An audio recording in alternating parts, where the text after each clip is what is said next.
देखिए केमिस्ट्री के क्वेश्चंस हम लगातार आपके लिए ला रहे हैं यहाँ पे, जो कि रसायन विज्ञान के 200 इंपॉर्टेंट क्वेश्चंस होंगे अपकमिंग एग्जामिनेशन के लिए। रेलवे के अदर्स एग्जामिनेशन है, एनटीपीसी के लिए जिसके वैकेंसी आ चुकी है, उन सभी के लिए देखिए बहुत ज़्यादा इंपॉर्टेंट है ये हमारा केमिस्ट्री, क्योंकि साइंस का पोर्शन हमसे मैक्सिमम पूछता है, ठीक है। तो हम इसीलिए लगातार इसको कवर कर रहे हैं। देखिए हम कोर्स को कंप्लीट करते हुए पार्ट 3 पे पहुंच चुके हैं, मतलब इसके पहले मैंने 2 लेसन इसके अपलोड किए, अगर आपने उसे नहीं देखा है तो उनको भी देख लीजिएगा, सभी आपके लिए हेल्पफुल होंगे। तो चलिए स्टार्ट करते हैं क्वेश्चन नंबर 21 से। Formation of ozone holes is maximum over, ozone छिद्र की सबसे अधिक किसके ऊपर बना रहता है, जो ओजोन छिद्र है वो सबसे मतलब किस तरीके से अधिक किसके ऊपर बन रहा है। देखिए अफ्रीका, भारत, अंटार्कटिका या फिर यूरोप, 4 ऑप्शन आपको दिया हुआ है, लेकिन राइट आंसर हमारी बात करें तो ऑप्शन नंबर 3 होगा अंटार्कटिका, ठीक है। अंटार्कटिका के ऊपर जो है कि ओजोन परत जो कि उसकी जो लेयर्स हैं वो कम होती जा रही है एक तरीके से, ठीक है। ये चीज आप याद रखेंगे। और इसी को देखिए एक तरीके से ओजोन छिद्र भी कहा जाता है, जो लेयर यहाँ पे कम हो रही है। और एक तरीके से कहें हम कि किसकी वजह से हो रहा है यहाँ पे, मतलब ओजोन छिद्र है ये जो हमारा कम होता जा रहा है, लगातार कम होता जा रहा है। ये ओजोन छिद्र जो कि हमारे पृथ्वी पे अल्ट्रावायलेट किरणें जो आती हैं सूर्य के द्वारा उसको नष्ट करती है, उसको रोकती है, एक तरीके से पृथ्वी का सुरक्षा कवच माना जाता है। तो इसमें जो मुख्य भूमिका है जिनको खत्म करने के लिए CH4 है यहाँ पे, CFC है, N2O, ये सारे जो गैसेज हैं ये एक तरीके से उसको काफी ज्यादा हार्म पहुंचा रही है जो हमारा, ठीक है। अगला क्वेश्चन देखते हैं जो हमारा 22 है यहाँ पे, the presence of ozone is the stratosphere is responsible, समताप मंडल में ओजोन की मौजूदगी का कारण क्या है यहाँ पे, increase the average global temperature in recent years, हाल ही के वर्षों में औसत और भूमंडलीय ताप बढ़ी है एक तरीके से, या फिर प्रकाश संश्लेषण की दर बढ़ी, या फिर बैगनी जो किरणें हैं पृथ्वी तक नहीं पहुंच पाती हैं। यहाँ पे चेकिंग द जो कि यहाँ पे देखिए penetration of ultraviolet rays to earth यहाँ पे, तो यहाँ पे कौन सा ऑप्शन होगा इन सभी में, राइट आंसर की बात करेंगे तो ऑप्शन नंबर जो कि 3 वाला है यहाँ पे, ठीक है। पराबैंगनी किरणें पृथ्वी तक नहीं पहुंच पाती हैं अगर ओजोन समताप मंडल पे है, इस वजह से, मतलब वो मैंने आपको बताया अल्ट्रावायलेट किरणें जो है उसको रोकती हैं, इससे बहुत सारे हमारे स्किन से रिलेटेड प्रॉब्लम होती है यहाँ पे, ठीक है। तो समताप मंडलीय ओजोन परत एक तरीके से पराबैंगनी जो विकिरण होती है उसको अवशोषित कर लेती है, ठीक है।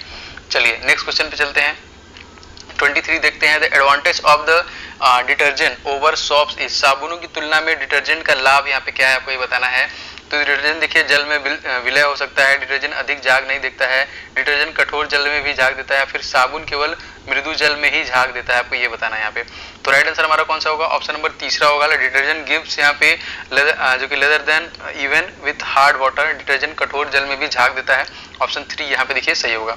नेक्स्ट क्वेश्चन की तरफ यहाँ पे बढ़े देखिए, bleaching action is moist sulphur dioxide is because of its, आर्द्र जो सल्फर डाइऑक्साइड विरंजक क्रिया का कारण यहाँ पे क्या है, देखिए उसकी क्षारीय गुणधर्म, उसका अम्लीय गुणधर्म, उसका ऑक्सीकरण गुण, या फिर उसका जो कि अपचायक गुणधर्म, ठीक है। तो आपको ये यहाँ पे बेसिक प्रॉपर्टी है, एज की एसिडिक प्रॉपर्टी है, ऑक्सीडाइजिंग जो डाइसिंग प्रॉपर्टी, या फिर जो कि रिड्यूसिंग यहाँ पे प्रॉपर्टी है।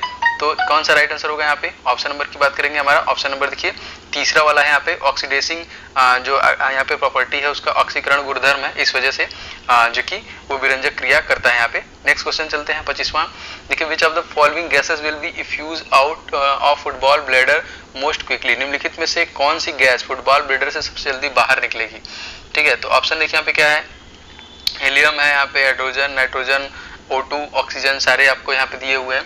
तो अगर हम राइट आंसर की बात करें तो हमारा ऑप्शन नंबर देखिए 2 वाला होगा, ठीक है।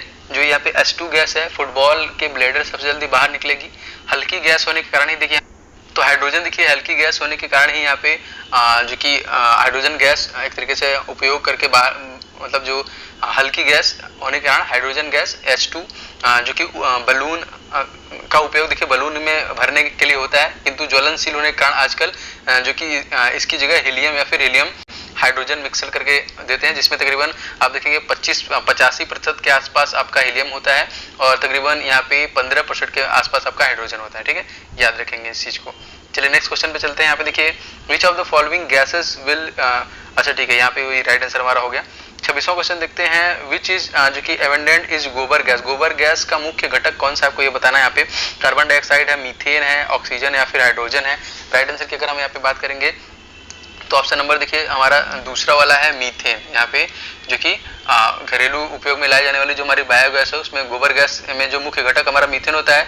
मीथेन देखिए एक रंगहीन गैस है, मतलब रंगहीन, गंधहीन और स्वादहीन हम गैस कह सकते हैं। यह गैस अधिकतर देखिए दलदली क्षेत्रों में पाई जाती है, ठीक है, जिसके कारण इसे देखिए मार्स गैस भी कहते हैं, ठीक है। मीथेन गैस को ही हम क्या कहते हैं, इसको ही हम देखिए मार्स गैस कहते हैं, याद रखेंगे इस चीज को।